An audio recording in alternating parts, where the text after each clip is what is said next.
Alors Alain Stoffen, bonsoir. Vous avez publié avant l'été Voyage au cœur de la scientologie, le témoignage d'un ex-disciple aux éditions privées. Et le procès de la scientologie, cette semaine, a remis votre livre en pleine lumière. Alors ce soir, on a un bouddhiste, on a un scientologue. Il y a un point commun quand même entre vos deux croyances, c'est que vous avez Tom Cruise, vous avez Richard Gere, eux, ils ont Travolta, vous avez Sharon Stone. D'accord, bon, ça c'est... Nous, les cathos, on a Bigard et Bernadette Chirac.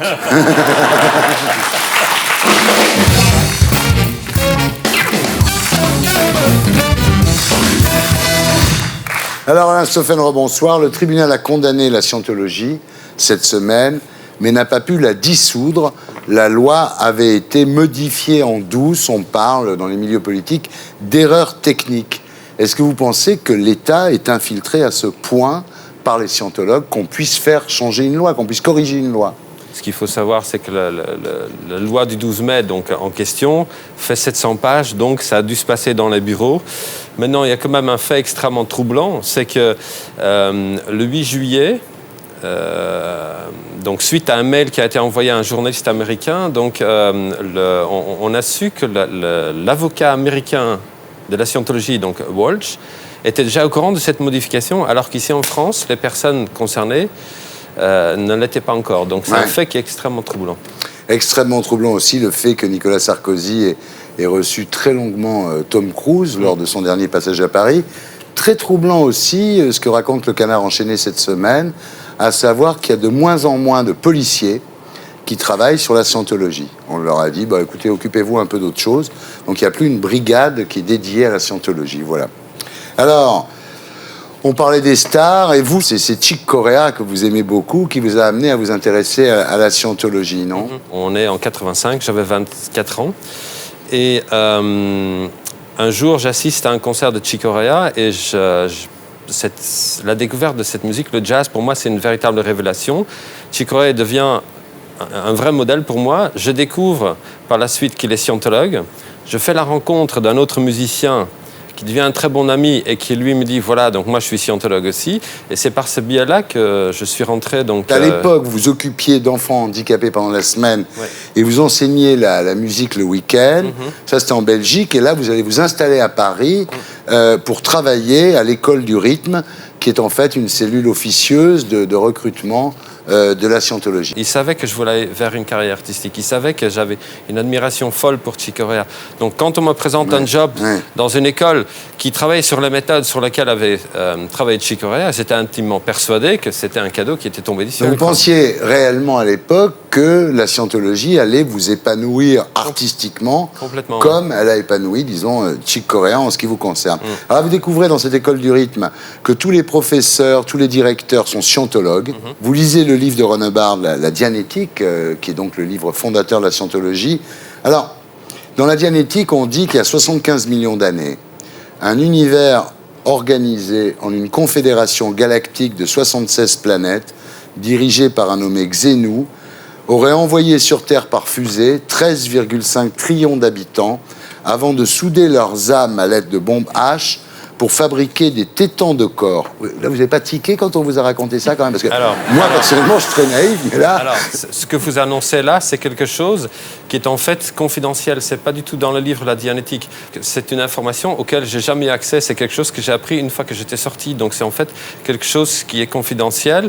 Et ça fait partie de la doctrine qu'on apprend quand on est vraiment à un très haut niveau, un niveau auquel j'ai jamais accès. C'est-à-dire qu'en pourcentage... c'est vrai qu'il y a peut-être un demi% des scientologues qui arrivent à ce niveau-là. Non, parce que nous, on a un mec qui marche sur l'eau, mais franchement, je ne savais pas que les gens étaient prêts à gober beaucoup plus, mais apparemment, oui. Ça me fait penser, moi, à l'usage des médicaments frauduleux. En fait, on met la vie des gens en danger en vendant des choses qui sont faites pour les sauver. Et c'est un peu le même système. C'est vrai. C'est pire que Madoff, parce qu'en plus, on a présenté ça comme quelque chose qui avait donné un sens à votre existence. Est-ce que vous saviez que la scientologie avait été créée par un écrivain de science-fiction dénommé Ron Hubbard? Non. Il y a un autre écrivain de science-fiction qui, lui, a très bien réussi, qui s'appelait Harlan Ellison, grand auteur, qui a raconté qu'un jour, il était avec Ron Hubbard et d'autres copains écrivains de science-fiction. et que René Barthes se plaignait de ne pas gagner d'argent. Et il y a un type qui lui a dit « Pourquoi tu n'inventes pas une religion ?» C'est quand même extraordinaire. Il a dit « Je vais le faire ». Et il l'a fait. Ouais, qui était par-dessus tout quelqu'un d'extrêmement dérangé, parce qu'il y a des expertises du temps où il était dans l'US Navy. Voilà, et c'est vrai que les expertises psychiatriques sont catégoriques. C'est quelqu'un vraiment qui avait un réel problème. Pour moi, la scientologie n'est rien d'autre qu'un délire science-fictionnesque auquel on a mélangé, ou Hubbard a mélangé quelques principes rudimentaires de psychanalyse. Alors leur truc, c'est quoi? C'est soit de prendre des gens qui sont pas bien, en leur promettant de les reconstruire, soit prendre des gens qui vont bien et de les casser avant de les reconstruire. En gros, c'est ça leur truc, non? C'est surtout la deuxième option. Vous, ils vous ont cassé? Complètement. Les premiers cours qu'on fait sont des cours qui sont super intéressants. Moi, j'ai fait un petit cours de communication, un stage pratique, 2 semaines de travail, 350 francs, très peu cher, avec un énorme résultat à la clé, qui était le fait que j'avais beaucoup moins de trac. Et pour moi, c'était important. Donc, du coup, ça installe sacrément la confiance.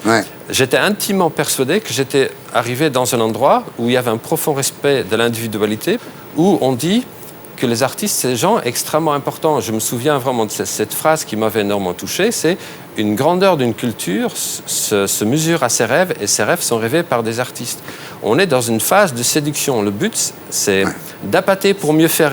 Pour moi, je n'ai jamais adhéré à la scientologie en pleine connaissance de cause. C'est-à-dire que quand j'ai fait mon premier chèque, je ne savais pas la portée de cet engagement. Alors justement, au début, évidemment, c'est pas très cher, 50 francs français, ça fait même pas 10 €. Mais pour arriver au dernier niveau, qui s'appelle OT8, là, ça peut aller jusqu'à 400 000 € quand même. Il y a une quinzaine de niveaux à franchir, donc qui se font par l'intermédiaire d'une part des cours, des formations, et d'autre part par un travail qu'on fait en tête-à-tête avec un praticien. Et donc, si on veut aller au plus haut niveau d'endoctrinement, tout le parcours coûte au moins 400 000 €. Très très cher. Par exemple, il y a l'électromètre, qui est une machine qui est destinée à détecter les cassures remontant à une vie antérieure. Déjà, bon, incroyable. Bon. En fait, c'est un ohm-mètre. C'est un truc qui coûte rien. Ils le vendent 3 800 €. Non, mais vous vous rendez compte? Comment une telle entreprise peut-elle plus se poursuivre si longtemps? Comment les mesures ne sont pas plus sévères? C'est à peine concevable. Alors après, quand vous ne payez pas, il y a un truc qui s'appelle le Watchdog Committee. Alors ça, c'est terrible. C'est-à-dire qu'en fait, c'est des hommes de main de la direction internationale qui viennent vous dire, écoutez, vous nous devez du pognon, il faut nous le donner. C'est là, le ton change. Là, on n'est plus dans la sympathie, rien du tout. Là, il y a un mec, vous l'entendez une fois, qui dit, je veux ce putain d'argent. Incroyable. Alors, vous épousez une jeune scientologue, et très rapidement, elle commence à écrire des rapports de délation contre vous. C'est-à-dire qu'en fait, vous êtes complètement noyauté. Vous découvrez un jour, ça c'est le comble, qu'il existe à votre sujet un programme pour manier Alain Stoffen. C'est un mode d'emploi pour vous manipuler, en fait. Complètement. Dans ce programme, il y avait 19 points qui étaient très précis, et un des points, c'est faites venir Alain Stoffen dans une pièce et installez-vous de telle façon qu'il ne puisse plus sortir. À l'époque, il me réclamait 113 000 francs que je refusais de payer. Et donc l'idée, c'est qu'on avait ordonné une séquestration, et le but, c'était de me soumettre à un chantage abject pour me faire cracher cet argent-là. Non mais voilà, après ça se termine en extorsion de fonds. Complètement. Ce qui est extrêmement fort, c'est que quand on est dans la scientologie, et quand je dis extrêmement fort, je veux dire c'est là où c'est extrêmement pervers, c'est que moi, pendant les 15 ans où j'étais en scientologie, j'étais intimement persuadé que je pensais de plus en plus par moi-même et que j'étais de plus en plus authentique, alors que c'était tout l'inverse qui se passait. À l'époque, j'avais vraiment l'impression d'être heureux dedans, mais aujourd'hui, avec le recul, je sais que j'y étais heureux, mais pas plus qu'un alcoolique lobotomisé qui est heureux parce que quand il est ivre. Vous avez été très courageux quand même, non? Parce que vous êtes quand même, en publiant ce bouquin, vous êtes dressé contre cette organisation. C'est-à-dire qu'à partir du moment où j'ai fait la découverte de ce dossier dans lequel j'ai trouvé encore d'autres pièces, où j'ai vu que j'avais été fliqué et que les moindres détails de ma vie privée, tout ça, c'était consigné. Et donc, c'est là que j'ai vu que l'ensemble des pressions, des menaces que j'avais subies et tout ce qui m'avait été préjudiciable, en fait, ce n'était pas le résultat de dérives individuelles, mais c'était bien de la mise en application des règlements. Vous avez découvert le poteau rose, Ils ont attaqué votre bouquin? Quand je suis sorti, j'ai tout de suite porté plainte. C'est vrai qu'ils ne se sont pas fait attendre parce qu'ils ont une force de frappe extrêmement redoutable, parce qu'à partir du moment où on attaque la scientologie, on devient ce qu'ils appellent, dans leur jargon, une personne suppressive, c'est-à-dire un ennemi à abattre. En 2001, par exemple, lors d'une convention internationale, un des plus grands ponts de la scientologie, avait clairement annoncé qu'ils avaient, pour l'année 2001, ils avaient donc descendu les SP, donc c'est l'abréviation de personnes suppressives, donc des gens comme moi, comme des mares dans une canard. Et je cite texto, et qu'il y avait encore un gros nettoyage à faire. Et donc, à partir du moment où moi j'ai porté plainte, forcément, je suis devenu un ennemi à abattre. J'ai été poursuivi, donc ils ont porté des plaintes contre moi parce qu'ils le font de façon absolument légale. En d'autres termes, aucune de nos pendaisons est faite illégalement. Et moi, pendant 5 ans, j'ai été traîné devant les tribunaux, donc dénonciation calomnieuse, fraude fiscale, fraude à l'URSSAF, et donc la série a été très longue. Pendant 5 ans, ça a été l'horreur, quoi. Le but, c'était vraiment de me pousser donc à me tirer une balle dans la tête, parce que le but, c'est vraiment de... Vous avez pensé au suicide à un moment, d'ailleurs, alors. Ouais.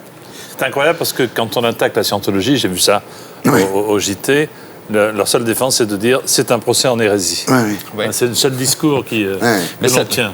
Mais c'est d'ailleurs pour ça qu'il s'affiche Église. C'est pas parce que moi je dis aujourd'hui que je suis le pape que ma voiture va se transformer en papa mobile. En fait, depuis le début, la scientologie essaye de mettre le débat à leur sujet sur le domaine de la religiosité. Bien sûr. La religiosité, pour eux, en fait, ce n'est rien d'autre qu'un alibi, parce qu'à l'intérieur, il n'y a rien de religieux. Ce qu'il faut dire aussi, c'est que Ron Hubbard a transformé son organisation en religion pour ne pas payer d'impôts aussi, parce qu'aux États-Unis, c'est quand même plus facile. C'est d'ailleurs pour ça qu'aux États-Unis, ils disent qu'ils sont reconnus aux États-Unis comme une religion, ce qui est pipeau. En fait, quand ils communiquent là-dessus, tout le monde pense qu'ils sont reconnus aux États-Unis comme une congrégation. En fait, il ne s'agit que d'une simple reconnaissance fiscale pour échapper à la fiscalité. Voilà.